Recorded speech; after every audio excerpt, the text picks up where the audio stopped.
Hi, my name is Cheryl. I'm based in Huddersfield in the UK. I'm a knitter and I am making this video in response to a really excellent video that's been created by Cinnamon Knits recently, where she's exploring the issues around the Discord controversy, where it was found that people were sharing paid for patterns and making them freely available to others via the internet. So that really got me thinking, and in particular the comments section got me thinking. And it was a comment from somebody who is in a low-income country and made the point that actually these patterns that cost maybe $5 in the US, that's equivalent to 1 or 2 days pay where I'm coming from. So I hadn't really been aware of that, and I was a bit horror struck by that thought. Because of course $5 to me isn't very much, but to somebody else it's an enormous investment. And so I started to see the debate rather differently because of that lens. And I think my initial position had been similar to the one that's put forward in Cinnamon Knits' video. And I found myself nodding along to what she was saying. I heartily agreed. I also thought she went deeper than I'd gone, and I found that really interesting and invigorating. And therefore I wanted to contribute to the discussion as it unfolded. And so I'd done a bit of digging around. Is this really true that a $5 pattern might cost that much to somebody from a low-income country?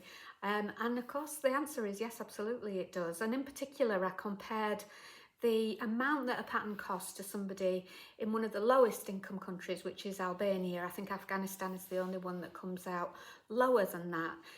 And according to the sources that I consulted, the average sort of monthly salary compared with the US, along with the relative cost of living in that country, makes a $5 pattern cost the equivalent of, or what feels like, $54 to somebody from Albania.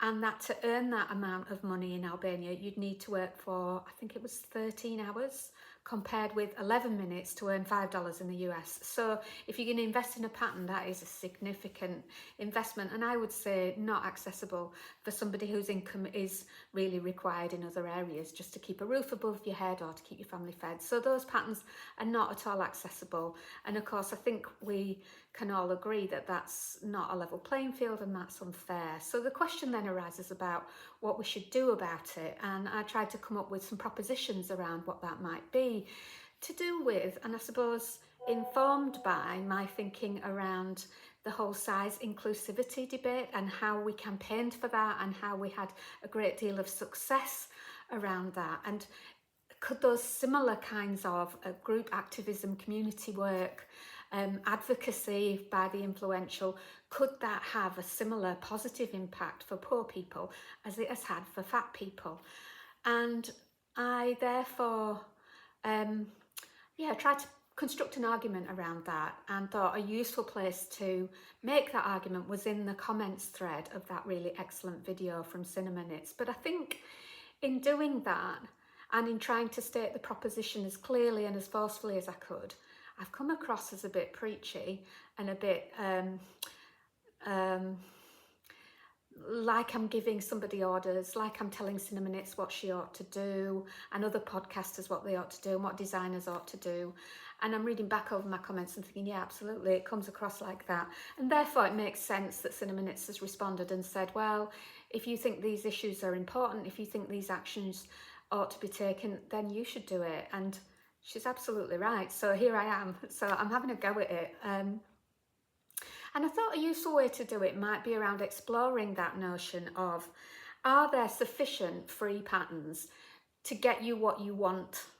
And should people in low-income countries not aspire to the same patterns that are aspirational in more developed countries, or wealthier countries, should I say?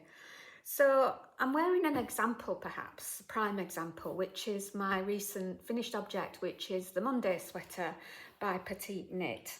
And it's made with Filcolana tilia, held together with a yarn cone that I bought from Oxfam, I think, which was a massive cone, really cheap. And when I held it double, it came up with the right gauge. So it's a combination of expensive stuff, the Filcolana, really cheap stuff, and an average priced really good pattern. So I have had ready access to all of those things, and I'm incredibly grateful for it. And the argument goes, well, if somebody wants a Monday sweater and they can't have it, there are lots of free alternatives. And so I did explore that. I did some filtering on Ravelry. I looked for top-down raglan sweaters at DK weight that are held together with a lace weight and a fingering weight yarn. And then I filtered that for free patterns. And I looked through all of the results. I think there were about 50 results, maybe fewer than that. And none of them really were what I would have wanted to knit. So then the question is, should I therefore want something else? Should I be told, well, you shouldn't want that, you can't have that, you should want something else? Well, okay, but then that's not fair, because not everybody's being told that. So people in wealthier countries are not being told that, so it's unequal. And again, I think we're broadly agreed that there's an acknowledgement in the comments section that it's not an equal playing field, and that it is harder if you are coming from a developed country, or a developing country rather, a low-income country. That it is harder to participate on the same terms as somebody who's coming from a wealthier country. And I also reflected on the fact that either, it's a bit of a cleft stick, that either we're saying to people, spend money that you can't afford on a knitting pattern that you want, or you have to spend time that you can't afford finding an alternative that looks the same.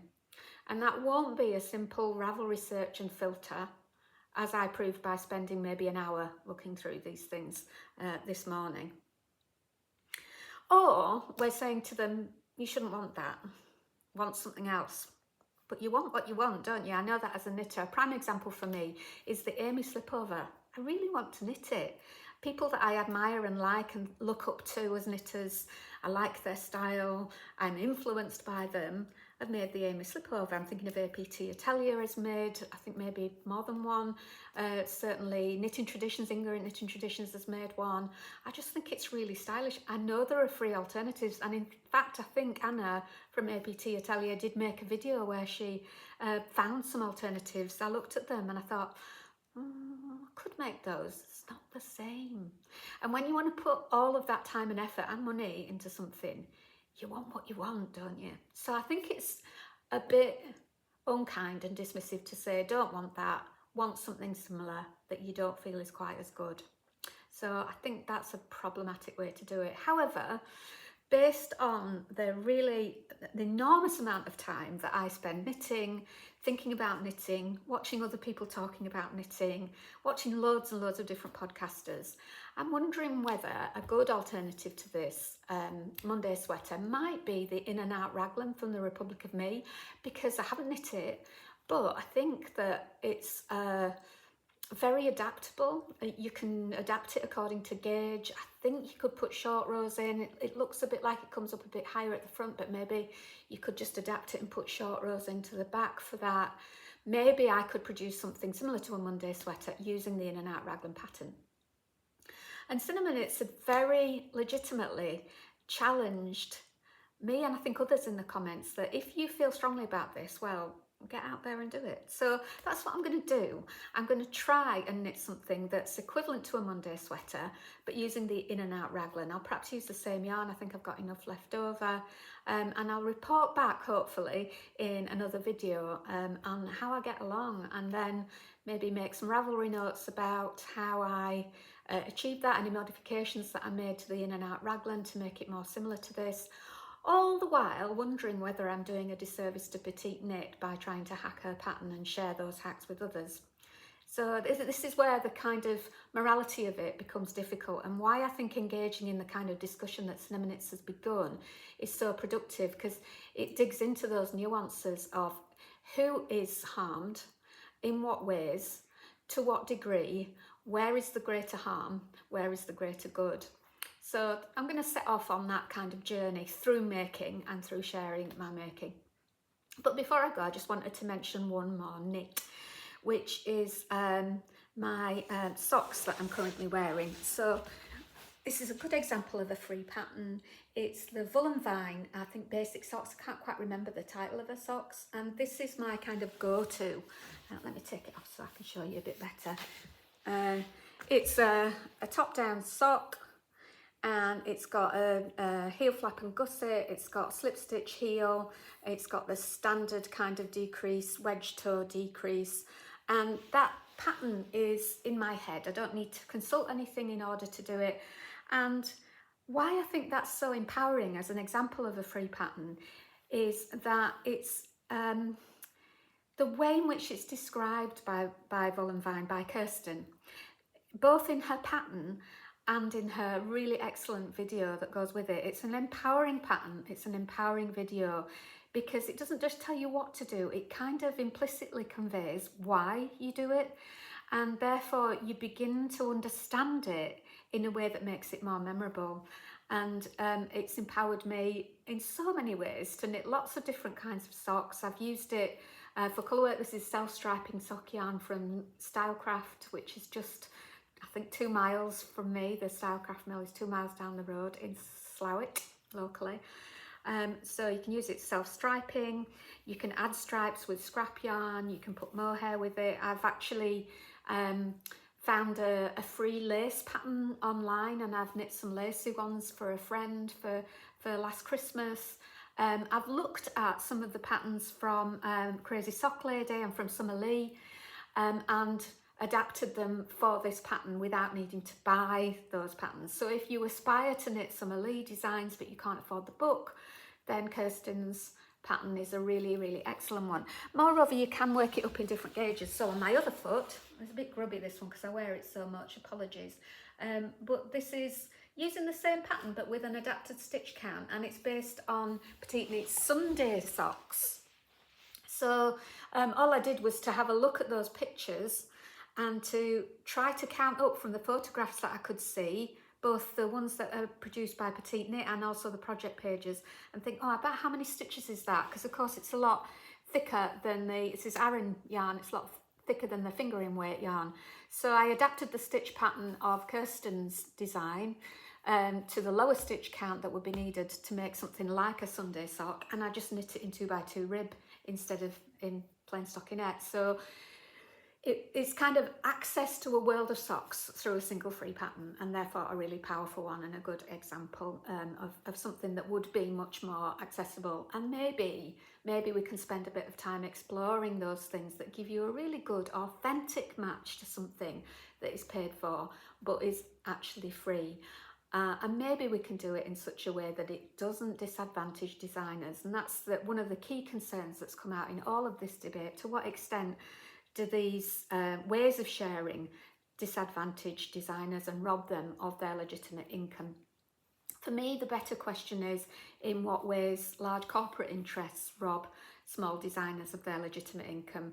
I think that's where the real fault lies, that very often their designs are appropriated by large corporations, and those large corporations make millions out of selling them. And that in proportion with individual crafters who are sharing them in order to participate in the same way that we all participate, I think that's far less of a problem, for me at least. But I'm really fascinated in the extent to which others think in this complex debate where there are competing interests, to what extent is what I've said correct morally and practically? What have I got right and what have I got wrong? And what I would really love is to be able to engage in that both through the comments on other people's videos, like Cinnamon Knits, like others that have made videos exploring controversy in the knitting world, but also in my own comments section. If anybody at all watches this video and has any responses to the sorts of things I've said, I'm wary about that because I tend to go down rabbit holes and get hyper-focused on particular arguments and debates, and I'm kind of thinking, oh, is this comment section going to be a vortex, a plug hole for me to go down? And then the answer is perhaps yes. So I'm going to have to see how healthy or otherwise that is for me. If it's not healthy, of course I'll have to stop it. But yeah, I'm interested, and I wanted to respond in good faith to Cinnamon. It's a really excellent question. Why don't you do it yourself? So that's what I'm trying to do, and thank you to her for raising that question, for engaging with me in the discussions, for making the video in the first place, and also to all the other commenters who've had something to say in developing this debate and in moving it forward.